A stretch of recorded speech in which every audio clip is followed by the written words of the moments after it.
Hello students, let me welcome you to a lesson in standard 10th English here through the virtual class of the Brihan Mumbai Mahanagar Palika. My name is Shraddha Teacher and today we will be doing a beautiful Shakespearean poem and the name of the poem is All the World's a Stage.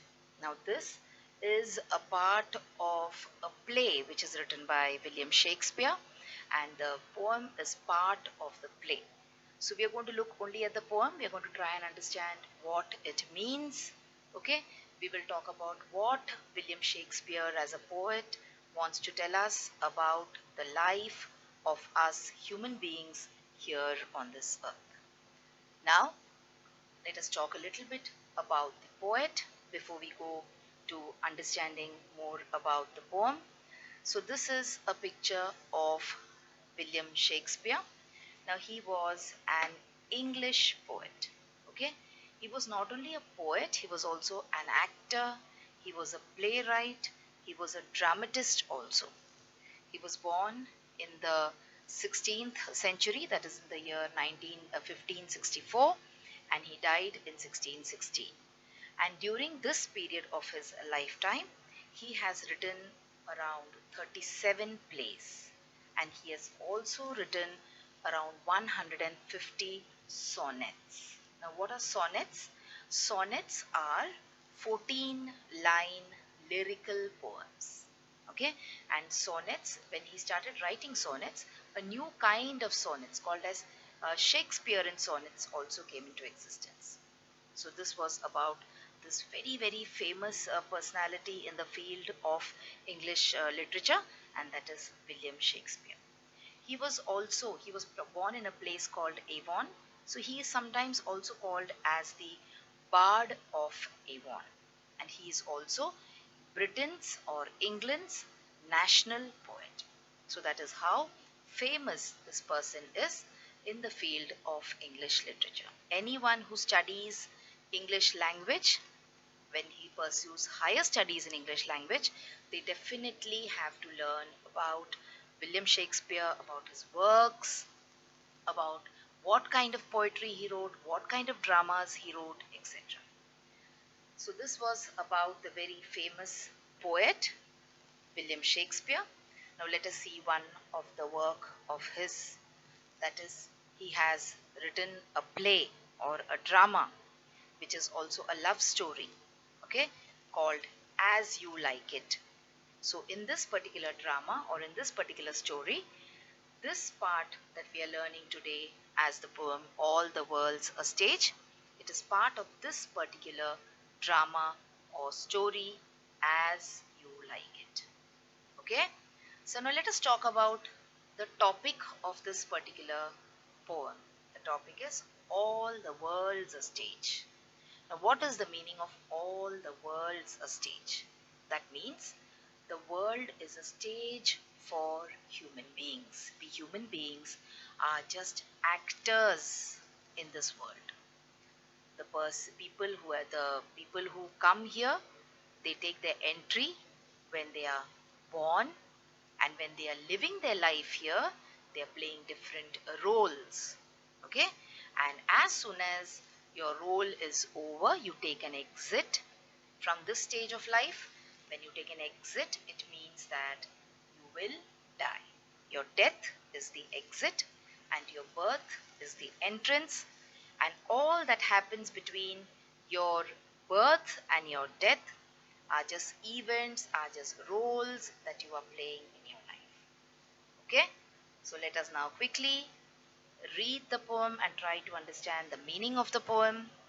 Now, always when we do poems, usually you will see there are some parts of figures of speech which is given with every poem. So today we will look at imagery as a figure of speech in this particular poem, but that will be later.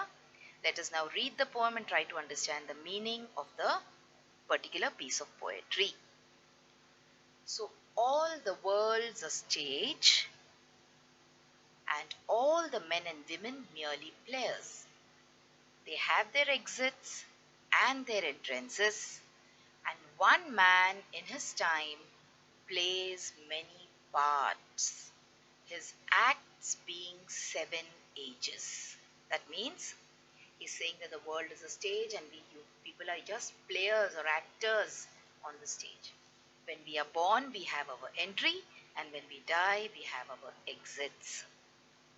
And in the middle, we go through seven acts or seven stages or seven ages. Now, if you look at the stages properly, in the first stage, you will see a small baby, then a little boy, and then a school going child, and then a young man, middle aged man, an old person, and in the last stage, a very old person.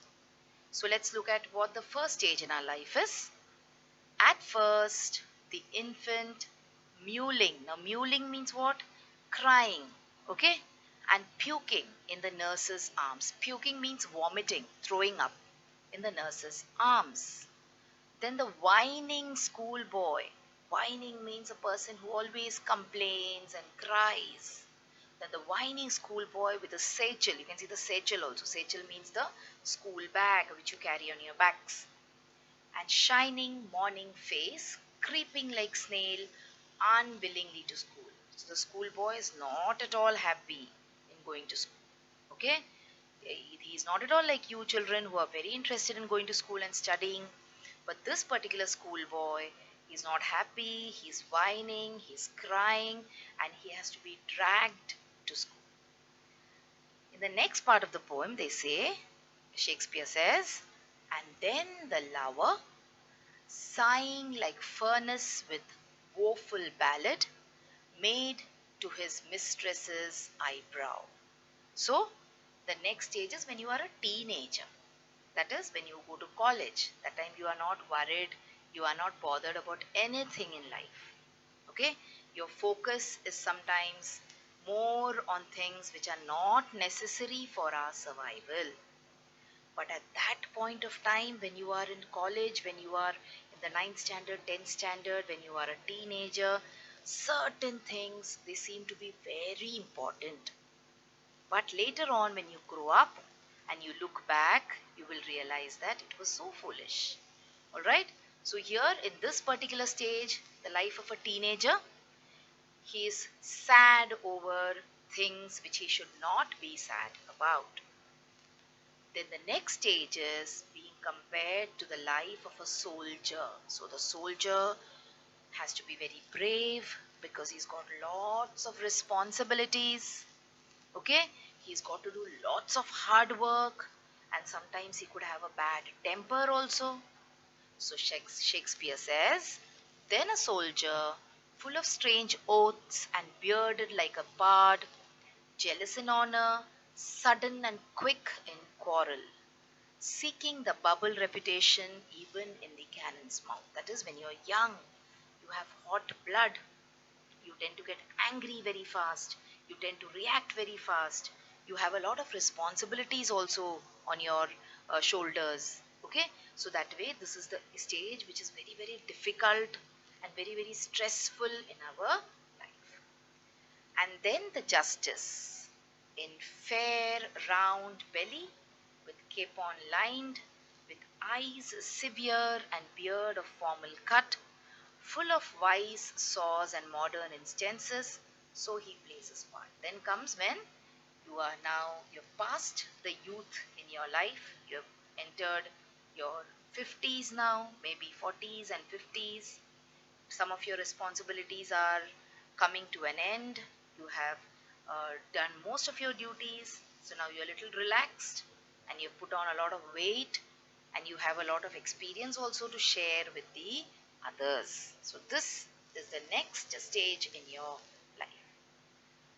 Then comes to the stage where the sixth age shifts into the lean and slippered pantaloon, with spectacles on nose and pouch on side.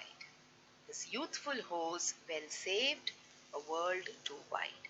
So now you have crossed the age of 50 and now you are in your 60s. You can neither be called young nor you can be called very old.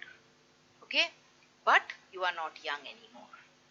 You are more towards the age where you will become very old, you will become weak, and you will become a little bit dependent on others also. For us shrunk shank and his big manly voice will turn towards childish treble pipes and whistles in his sound.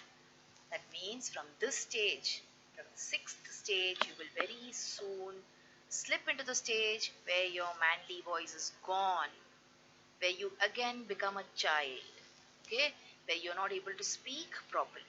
When you try to speak, whistling sounds will come out of your mouth.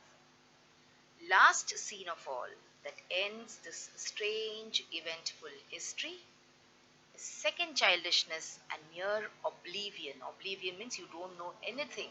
You don't know whatever is happening. You're unaware of things which are happening around you. Now, if you have your grandmother or your grandfather staying with you, you will realize that most of our grandparents, they have reached this part in life. They're very childish, they tend to fight without reason, they tend to cry without reason, and they make demands like small children, isn't it? And sans teeth means all their teeth is gone. Sans eyes means eyes are not gone, but eyesight is gone. They're not able to see things, they're not able to taste things, okay? And basically everything is gone except for the body, the old aged body, which is waiting to make an exit, that is, which is waiting to die and get out of this particular stage of life. So children, this was the explanation and the recitation of the poem All the World's a Stage. Now, like I told you before, we have certain, you can say, exercises here. So there is one nice exercise in which you will get a gist of this entire, you can say, story. Let's see that first. So here are the 7 stages. I found this beautiful painting which was made by someone online to depict this particular poem. So the 7 stages, the first stage is infancy, then we have the schoolboy, then we have the teenager, the young man, the middle-aged person, old-aged person, and the person who's on his deathbed. So these are the 7 ages or stages in a man's life according to William Shakespeare. Alright, see, these are the 7 ages of human life by William Shakespeare. Let us look at this particular cloud exercise which is given in your book. It's a vocabulary exercise. So once you understand and once you're able to figure out what these words mean, it means you have understood the meaning or the gist of the poem. So let's start. So what is the stage in your life? The stage in your life is nothing but your life itself. Okay? Characters in human life means the roles which are played by human beings. So who are the characters in the story, in the poem? They are the roles which are played by the human beings. What is a script? The script is nothing but the story of your life. Just like if you have a script in the drama, you have a script in your life also. The dialogues are the conversations which happen between the various characters. Okay? Entry means your birth and exit means your death. So once you understood this, it means that you have understood the entire poem. Now, like I told you children, we have a figure of speech to be done here, imagery. So let us quickly see that before we wind up this lesson for today. So imagery means language that evokes sensory images. So what are sensory images? Sensory images are the images which are created by your sense organs. So you have your ears, you have your eyes, you have your nose, your skin and your tongue. These are the organs which give you an idea of what are the things around you in the world. So when you hear certain things, when you hear certain words, suddenly all of a sudden these sensory images are invoked in your brain.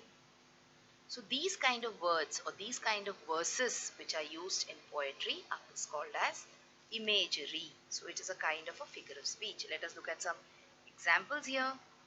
So a drip of ruby teardrops. So when you say a drip of a drip, so drip is a sound which is made by water, isn't it? So immediately the sound kind of thing comes into your ears. You can imagine hearing the sound of a drip. All right, let us look at a few more examples. So see, to wake up where the green grass grows. So the moment I say green grass grows, I can visualize it. I can see myself standing in an open field with green grass all around me. So even this kind of a sentence is an example of imagery. Lips like cool sweet tea. So it is about taste. So when someone says tamarind, okay, imli, immediately your mouth starts watering. When someone says pani puri, immediately your mouth starts watering. So that is also an example of imagery. You immediately relate it to that particular taste. Then you have streaming through a velvet sky. So tactile. When I say velvet, I remember immediately how velvet feels like in my hands. Okay. The stench. Stench means smell of the underworld. So immediately when you say stench, something which is not very pleasant comes to your mind. When you say perfume, it is pleasant, and stench is a word which stands for unpleasant smells.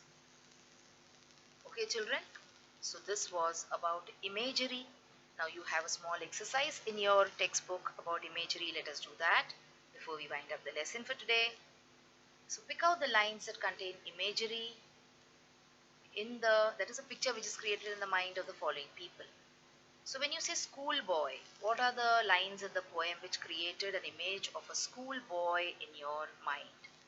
So these are the lines: shining morning face, creeping like a snail. So when you hear these lines, you can just imagine how a schoolboy looks early in the morning and how he drags himself to school. A soldier, when you say, these are the images which come up in your mind: bearded like a pard, even in the cannon's mouth. When you say judge, fair and round belly, eyes severe. Severe here means serious. Okay? And beard of formal cut. When you say senior citizen, spectacles on the nose and big manly voice. So these are all the lines that contain imagery in this particular poem.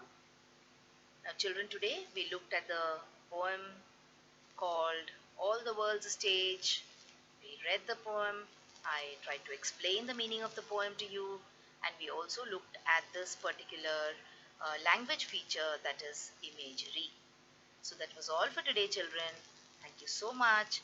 Let's meet again very soon for another lesson in English here through the virtual class of the Municipal Corporation of Greater Mumbai. Thank you once again.